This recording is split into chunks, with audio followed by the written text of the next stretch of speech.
And the woman said what Benjamin Creme had said. She said, there's been many Christs. I said, there's been one, and his name is Jesus. And people turned from rows around and looked at me like I was crazy. And so then Benjamin Creme came in, and he started the nearly close to 180-degree spin of his neck again. And the crowd's hypnotic trance appeared to deepen, and he started out from the point of light within the mind of God, may light spring forth ever. And I went nice and clear, and I'll tell you, the acoustics in that building are wonderful. I said, Our Father, who art in heaven, hallowed be thy name. Thy kingdom come, thy will be done. And I did that each and every stanza. And they got down to the last part, said, may light and love and power fulfill thee plan on earth, and may it seal the door where evil dwells. And I said nice and loud and clear, I said, may Jesus Christ return to earth and end the evil present in this room tonight. Well, the funniest thing happened, or may I say it did not happen. Benjamin Creme stood there. He waited, and he waited. He clearly was watching for something to come over him, and it didn't happen. And he finally said to the crowd, he said, that will be all. You are dismissed. And of course everybody was extremely disappointed. And we went to the door, and I went walking out. I had brought some co-spies with me. They were kind of chickening out at that point and waiting for me. They were afraid of being ripped limb to limb. And I stood down there, and a number of those people knew me, and they were just furious with me. And I stood there calm, cool, and collected, and I said, well, I said, if you're Maitreya the Christ, Betreya the Christ, or whatever his name's supposed to be, or everything he's cracked up to be, one lousy Christian in there saying the Lord's Prayer shouldn't have stopped him. And Benjamin Creme has never come back to Detroit, although that was probably the most successful night financially and crowd-wise that he'd had in the United States.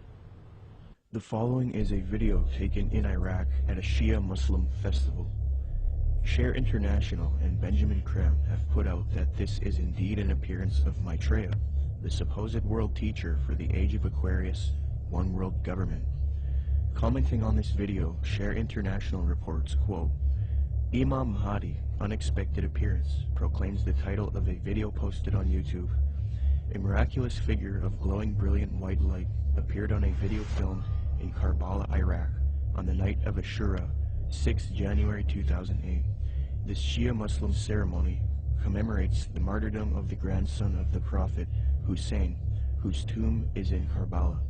Benjamin Creme's master confirms that the light figure is Maitreya, Imam Mahdi to the Muslims, and that his dance-like movements with a sword remind us of his coming with the sword of cleavage. Could this be real, or is it a hoax? Is Maitreya real, or is he a hoax? Whatever the case may be, it turns out that it is not only New Agers and occultists who believe in this Maitreya, but politicians, presidents, and elitists also follow Maitreya. Wayne Peterson, a retired American diplomat and admitted supporter of Maitreya with connections to the Pentagon and the United Nations, stated the following about Mikhail Gorbachev in the White House in a Vision magazine interview, June 20th, 2000. Reporter Kendall Klug asks, I believe Mikhail Gorbachev has publicly stated his belief of the existence of Maitreya. Do you know if this is true? Wayne Peterson answers, I have one little story I could tell you about Gorbachev. A friend of mine who has worked with the World Bank went to the Heads of State Conference in Europe and gave a speech where he borrowed many of Maitreya's ideas for economic reform out of a book by Benjamin Creme that I had given him. He told me that he had read the book on his flight to Europe and realized that his keynote address to these world officials, especially presidents and prime ministers, it was a very high-level meeting, was going to be very boring, with many having heard similar sentiments over and over. So he thought he would throw in some of Maitreya's ideas into the speech. The country he was in had a reigning monarch who invited him to lunch the next day. When he showed up for lunch, there were 16 to 20 people there, including Mr. Gorbachev, The monarch of this country said to my friend, "I suppose you're wondering why we invited you here today. Well, we are all curious about where you got those ideas for your speech, which you presented yesterday." He said that my friend Wayne gave me a book written by Benjamin Creme about Maitreya's mission. Immediately they nodded their heads. "We thought so," was the apparent response. "That's why we invited you here. We all know of Maitreya, and we're doing what we can for him. But we are not able to say anything publicly because we are world leaders. We each have our own public to deal with." Only one person there stood up and said that they could use his name to legitimize these sightings, and that was Mikhail Gorbachev. He was the only man in the room who would say, "Use my name if you want." The reporter asks, "Do you think President Clinton has had an experience with Maitreya?" Wayne Peterson: "I don't know if President Clinton has. I believe that former President Bush has. We used to have transmission meditation groups that Maitreya had asked us to do around Washington, D.C. People who were interested in Maitreya and the reappearance story would get together once a week in Georgetown, in the home of President Bush's main counselor at the White House. President Bush came over to this house for dinner one night, and the hostess was in the dining room as President Bush asked her, "What do you think? I'm running against Clinton in this election. Am I going to win?" She said, "No, Mr. President, you are not. Maitreya has already said that you are going to lose to Clinton." Bush never challenged her, but merely said, yeah. He didn't ask who Maitreya was. He was very quiet, and then said, "I think I've got to go now." Benjamin Creme has said many times that he had heard from one of Maitreya's associates that Maitreya had appeared to Bush and that they had a discussion in the White House. So that incident with my meditation group seemed to confirm that Bush did in fact know of Maitreya. I do know people in the White House have been visited by Maitreya many times, and the people I'm talking I've seen on the front page of the Washington Post, standing next to the president. In a December 19, 2008 London Telegraph article, major media organization, Mick Brown praises Maitreya and Benjamin Creme, stating, quote, "This week has come encouraging news for anyone with an interest in signs and wonders, or desperate for a chink of light in the prevailing gloom, which probably means most of us. A savior is at hand."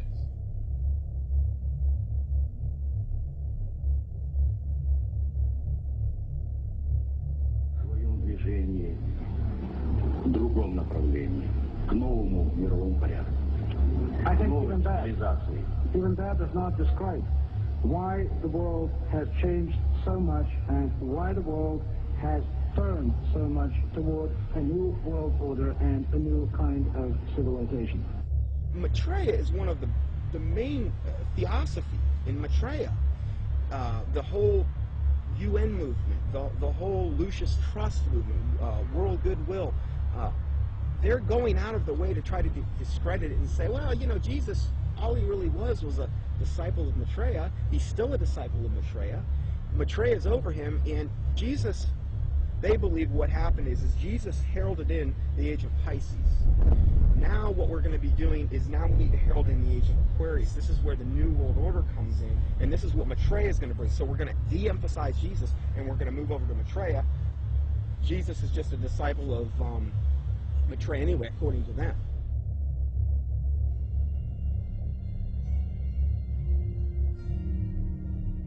In 1919, the Theosophist Alice Bailey was supposedly contacted by one of these ascended masters known as the Tibetan Dijwal Kul. From 1919 to 1949, Bailey would write 24 books, and according to her, she would do automatic writing, a new age way of channeling and letting the force write for you. Bailey would create Lucifer Publishing, which would distribute the works of Helena Blavatsky and the Theosophical Society. She would later change the name to Lucis Trust because Lucifer Publishing was too controversial. Lucis Trust evolved into a large New Age organization, and it is still active today. Lucis Trust is also directly associated with the United Nations. According to the United Nations International Geneva Yearbook 2009, quote, "The Lucis Trust is recognized by the United Nations as a non-governmental organization and is represented at regular briefing sessions at UN headquarters. The Lucis Trust is on the roster of the United Nations Economic and Social Council." Thus, Theosophy and the New Age are now fused into the United Nations, which gives a medium for the New Age agenda to unfold. The aim of corrupt organizations like Lucis Trust and the UN is to create a one-world government, New World Order, which is in accord with the supposed Age of Aquarius,